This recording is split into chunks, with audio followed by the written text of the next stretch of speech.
Assalamualaikum warahmatullahi wabarakatuh. Puji dan syukur marilah kita panjatkan atas kehadirat Allah Subhanahu wa taala yang Maha Pengasih lagi Maha Penyayang, yang telah memberikan kita kesempatan untuk bisa berkumpul pada kegiatan kali ini dalam keadaan sehat walafiat. Sholawat serta salam marilah kita limpah curahkan kepada junjungan kita Nabi besar Muhammad Sallallahu Alaihi Wasallam, kepada para keluarganya, para tabiinnya, dan kepada saudara-saudaranya, serta tak lupa juga kepada kita semua selaku umatnya. Amin ya rabbal alamin. Sebelumnya, saya ucapkan terima kasih kepada dosen pengampu mata kuliah Kebijakan Inovasi Pendidikan, yaitu Ibu Dr. Cucun Sunayansi SPD MPD, yang telah memberikan kesempatan untuk kami mempresentasikan hasil diskusi kelompok 4.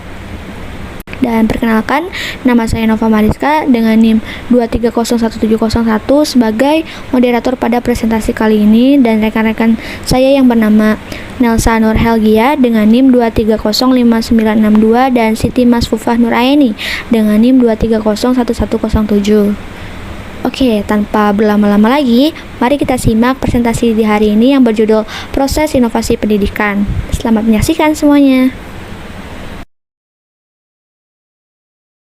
Oke, dalam presentasi kali ini ada beberapa subbahasan yang akan dipaparkan. Yang pertama ada pengertian pendidikan, ada pengertian inovasi pendidikan, ada difusi, ada diseminasi inovasi, ada proses keputusan inovasi, ada tantangan dan solusi dalam inovasi pendidikan, ada contoh inovasi pendidikan yang berhasil di Indonesia, dan yang terakhir ada kesimpulan. Dan pematerian pertama tentang pengertian pendidikan akan disampaikan oleh rekan saya yang bernama Nelsa. Untuknya saya persilahkan. Baik, di sini saya akan menjelaskan mengenai beberapa pengertian, di antaranya pengertian pendidikan, pengertian inovasi, dan pengertian proses inovasi pendidikan. Yang pertama, apa itu pendidikan? Pendidikan adalah salah satu faktor terpenting dalam usaha pembangunan yang dilakukan oleh sebuah negara. Karena menurut Salahuddin, pendidikan merupakan upaya pengembangan potensi manusiawi dari para peserta didik, baik berupa fisik, cipta, maupun karsa, agar potensi tersebut menjadi nyata dan dapat berfungsi bagi perjalanan kehidupan. Yang selanjutnya, apa itu inovasi? Inovasi adalah suatu ide, hal-hal yang praktis, metode, cara, atau barang-barang buatan manusia yang diamati ataupun dirasakan sebagai sesuatu yang baru bagi seseorang atau kelompok orang. Nah, sesuatu yang baru itu dapat berupa hasil discovery atau invensi yang dimanfaatkan dalam mencapai tujuan tertentu dan untuk memecahkan masalah tertentu, khususnya dalam bidang pendidikan. Lalu, apa itu proses inovasi pendidikan? Proses inovasi pendidikan adalah serangkaian aktivitas yang dilakukan oleh individu atau organisasi mulai sadar tahu adanya inovasi sampai menerapkan atau mengimplementasikan inovasi pendidikan. Kata proses mengandung arti bahwa aktivitas itu dilakukan dengan memakan waktu dan setiap saat tentu terjadi perubahan. Berapa lama waktu yang digunakan selama proses itu berlangsung akan berbeda antara orang atau organisasi satu dengan yang lainnya. Hal itu tergantung pada kepekaan orang atau organisasi terhadap inovasi. Proses inovasi pendidikan mempunyai 4 tahapan. Di antaranya yang pertama, invention atau penemuan. Invention meliputi penemuan-penemuan tentang sesuatu hal yang baru, biasanya merupakan adaptasi dari yang telah ada. Akan tetapi, pembaruan yang terjadi dalam pendidikan terkadang menggambarkan suatu hasil yang sangat berbeda dengan yang terjadi sebelumnya. Lalu yang kedua ada development atau pengembangan. Dalam proses pembaharuan, biasanya harus mengalami suatu pengembangan sebelum ia masuk dalam dimensi skala besar. Development sering sekali bergandengan dengan riset, sehingga prosedur research dan development merupakan suatu yang biasanya digunakan dalam pendidikan. Selanjutnya ada diffusion atau penyebaran. Konsep diffusion seringkali digunakan secara sinonim dengan konsep dissemination, tetapi di sini diberikan konotasi yang berbeda. Definisi diffusion menurut Roger adalah suatu penyebaran ide baru dari sumber inventionnya kepada pemakai atau penyerap yang terakhir. Dan yang terakhir ada adoption atau penyerapan. Yang selanjutnya adalah difusi inovasi pendidikan. Difusi adalah proses komunikasi inovasi antara warga masyarakat atau anggota sistem sosial dengan menggunakan saluran tertentu dan dalam waktu tertentu. Komunikasi dalam definisi ini ditekankan dalam arti terjadinya saling tukar informasi atau hubungan timbal balik antar beberapa individu baik secara memusat atau konvergen maupun memencar atau divergen yang berlangsung secara spontan. Roger mengemukakan ada 4 elemen pokok difusi inovasi. Di antaranya adalah yang pertama, inovasi. Seperti yang telah saya sebutkan tadi, inovasi adalah suatu ide, barang, kejadian, metode yang diamati sebagai suatu yang baru bagi seseorang atau sekelompok orang, baik itu berupa hasil invensi atau discovery yang diadakan untuk mencapai tujuan tertentu. Jadi, dapat disimpulkan bahwa suatu inovasi dalam proses difusi terbuka memungkinkan terjadinya perubahan atau reinvention, dan para penerima inovasi bukan berperan secara pasif, hanya sekedar menerima apa yang diberikan. Lalu yang kedua ada komunikasi dengan saluran tertentu. Seperti yang telah kita ketahui bahwa komunikasi dalam pembicaraan difusi inovasi ini diartikan sebagai proses pertukaran informasi antar anggota sistem sosial atau warga masyarakat, sehingga terjadi saling pengertian antara satu dengan yang lainnya. Inti dari pengertian difusi ialah terjadinya komunikasi atau pertukaran informasi tentang sesuatu hal yang baru atau inovasi. Kegiatan komunikasi dalam proses difusi mencakup yang pertama, suatu inovasi, yang kedua, individu atau kelompok yang telah mengetahui dan berpengalaman dengan inovasi, yang ketiga, individu atau kelompok yang lain dan yang belum mengenal inovasi, lalu yang terakhir adalah saluran komunikasi yang menggabungkan antara kedua belah pihak. Yang ketiga yaitu waktu. Waktu adalah elemen yang penting dalam proses difusi, karena waktu merupakan aspek utama dalam proses komunikasi.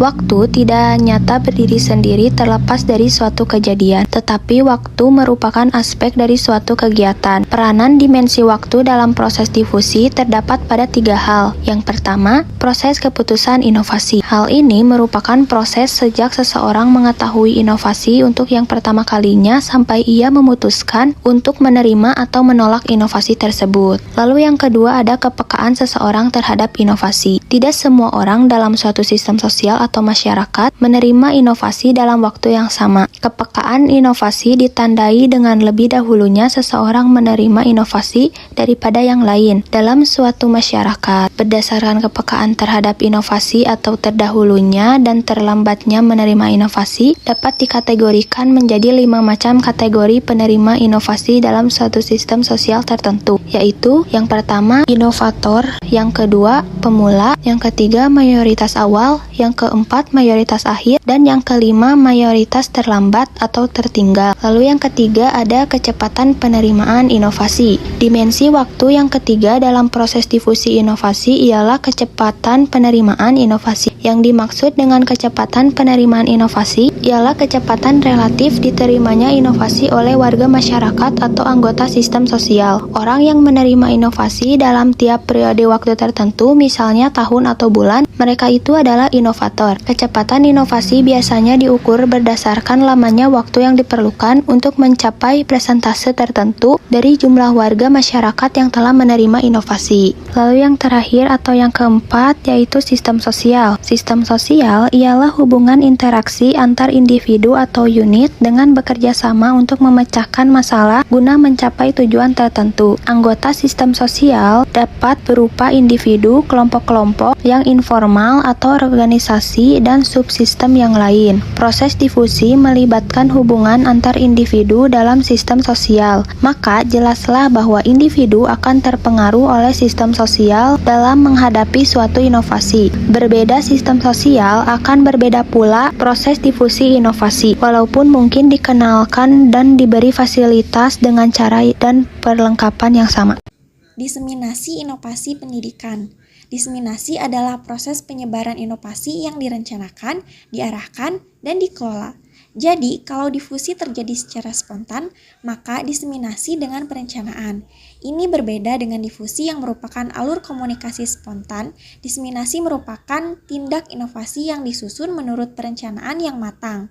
melalui diskusi atau forum lainnya yang sengaja diprogramkan sehingga terdapat kesepakatan untuk melaksanakan inovasi. Kurikulum tingkat satuan pendidikan atau KTSP merupakan bentuk diseminasi karena sebarannya berdasarkan sebuah perencanaan dengan pandangan jauh ke depan. Di dalam pelaksanaannya pun tidak sembarang kegiatan dapat dilakukan, namun benar-benar berdasarkan sebuah program yang terarah dan terencana. Proses keputusan inovasi. Menurut Saifuddin 2008, pengertian proses keputusan inovasi ialah proses yang dilalui atau dialami individu mulai dari pertama tahu adanya inovasi, kemudian dilanjutkan dengan keputusan setuju terhadap inovasi, penetapan keputusan menerima atau menolak, implementasi inovasi, dan konfirmasi terhadap keputusan inovasi yang telah diambilnya. Proses keputusan inovasi bukan kegiatan yang dapat berlangsung seketika, tetapi merupakan serangkaian kegiatan yang berlangsung dalam jangka waktu tertentu, sehingga individu atau organisasi dapat menilai gagasan yang baru itu sebagai bahan pertimbangan untuk selanjutnya akan menolak atau menerima inovasi dan menerapkannya. Inovasi dapat diterima atau ditolak oleh seseorang atau individu sebagai anggota sistem sosial atau oleh keseluruhan anggota sistem sosial yang menentukan untuk menerima keputusan bersama atau berdasarkan paksaan atau kekuasaan. Tantangan dan solusi dalam proses inovasi pendidikan. Tantangan pertama, kurangnya kesadaran. Banyak orang belum menyadari pentingnya ekonomi berkelanjutan dan dampak aktivitas manusia terhadap lingkungan. 2. Kurangnya sumber daya. Anggaran yang terbatas, kurangnya tenaga pengajar yang kompeten, dan infrastruktur yang belum memadai menjadi kendala dalam pengembangan pendidikan dan inovasi. 3. Kurangnya koordinasi. Kurangnya koordinasi antara pemerintah, swasta, dan masyarakat dalam upaya mencapai ekonomi berkelanjutan. Untuk mengatasi tantangan tersebut diperlukan beberapa solusi, yaitu yang pertama meningkatkan kesadaran. Melalui kampanye edukasi, media sosial, dan kegiatan komunitas, masyarakat dapat dilibatkan secara aktif dalam upaya membangun ekonomi berkelanjutan. 2. Meningkatkan investasi. Pemerintah perlu mengalokasikan anggaran yang lebih besar untuk pendidikan dan penelitian, serta memberikan insentif bagi perusahaan yang melakukan inovasi. 3. Memperkuat kerjasama. Pemerintah, swasta, dan masyarakat perlu bekerja sama untuk menciptakan ekosistem yang mendukung inovasi dan kewirausahaan.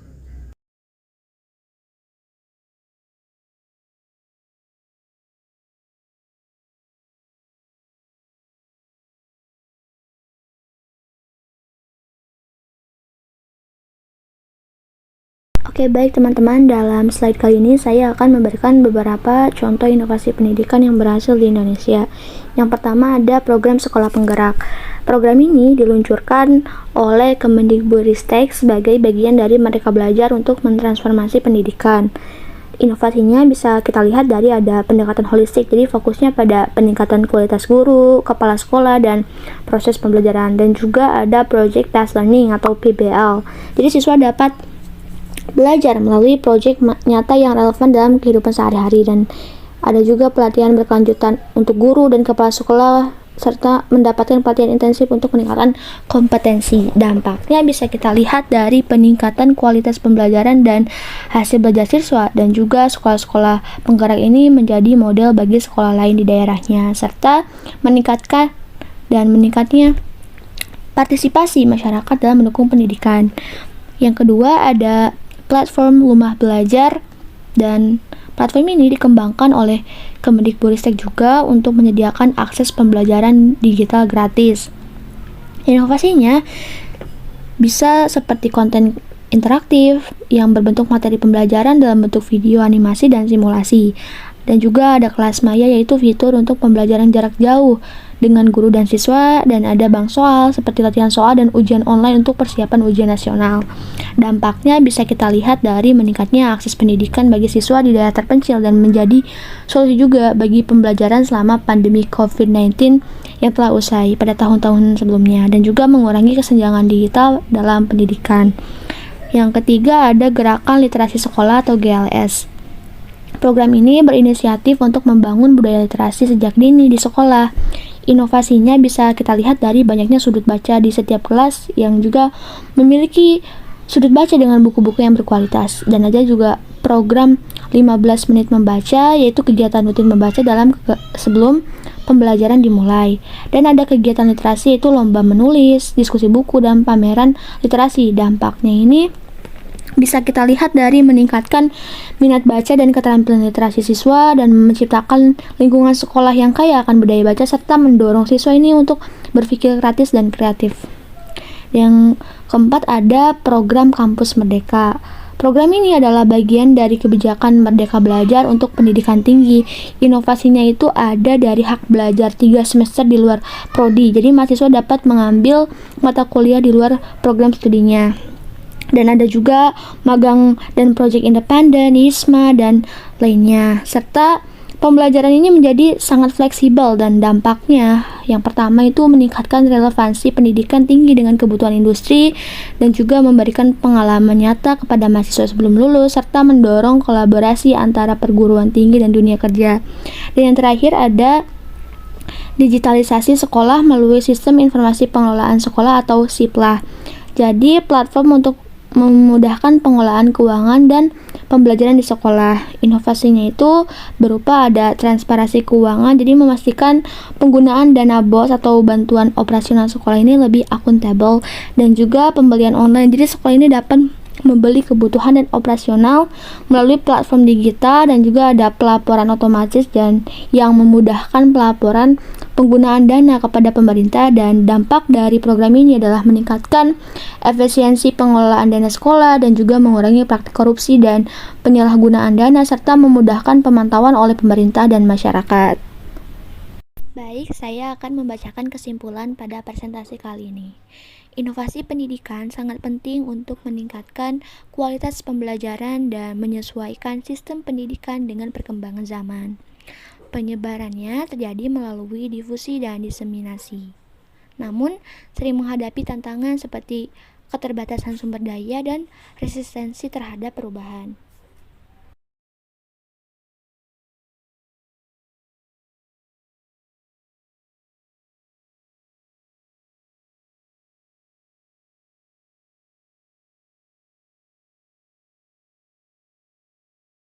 Alhamdulillahirrabbilalamin, kami dari kelompok 4 mengucapkan terima kasih banyak atas perhatian dari Ibu dan teman-teman semua. Semoga pematerian yang telah kelompok ini sampaikan bisa bermanfaat dan menambah pemahaman kita semua. Dan juga semoga kita bisa terus belajar dan berkembang bersama. Mohon maaf jika dalam presentasi kali ini terdapat banyak kekurangan dan salah kata. Saya Nova Mariska selaku moderator menutup presentasi hari ini. Wabillahi taufik wal hidayah. Wassalamualaikum warahmatullahi wabarakatuh. Sampai jumpa di kesempatan berikutnya, teman-teman.